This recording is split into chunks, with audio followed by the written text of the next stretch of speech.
Oh my God, so many of you. Over 376,000 views just on this conversation alone. So I cannot wait. I'm super excited to share with you the tools, different ways that we can really live the life that we deserve to live.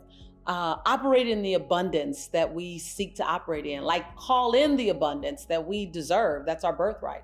I love reading your comments. I absolutely love seeing you engage with me and with each other on these episodes. I love seeing how a particular video, a comment, a particular video statement really triggered something in you or opened up something in you or, God willing, healed something in you.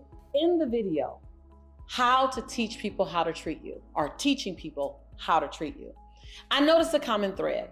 Like you really had a lot to say about fear, validating fear, living in fear. So in this episode, I want to go even deeper on that topic. I want to spend some time just talking about what does it mean to stand in your power? What does it mean to recognize that you get to design your life and not hold on to anything that's not yours? So when we talk about fear, I know we say false evidence appearing real, but what does that mean? You can say something so long and it loses its strength. Fear is projecting what you believe to be the outcome in front of you and then feeling the energy right now. And so with that, I like to invite you to project the possibility that it can come true. It may take longer, it may cost more, it may, require that you let go of some people, but that it can come true. As well as looking forward to realistic things as well. I don't expect to go from $10,000 to 10 million. I don't even expect to go from 10,000 to a million, but I can require that I go from 10,000 to 25. I set all my goals that way. I still have the sight of a million or 10 or whatever that is, touching those many people. But I give myself incremental bites so that I can get it done. Now, when you talk about validating your fears or dismantling your fears, what needs to take place? Application. What needs to take place in order for you to stay in action? Look at what strategy needs to take place. Here's what I love. I love that there's a projection and then there's an actual. There's always that.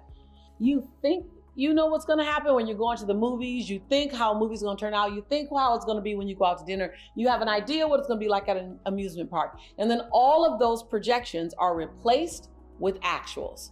Once you do it, you go, oh, here's how it was. It was better than I thought. It was amazing. Or no, it was not all that. Whatever.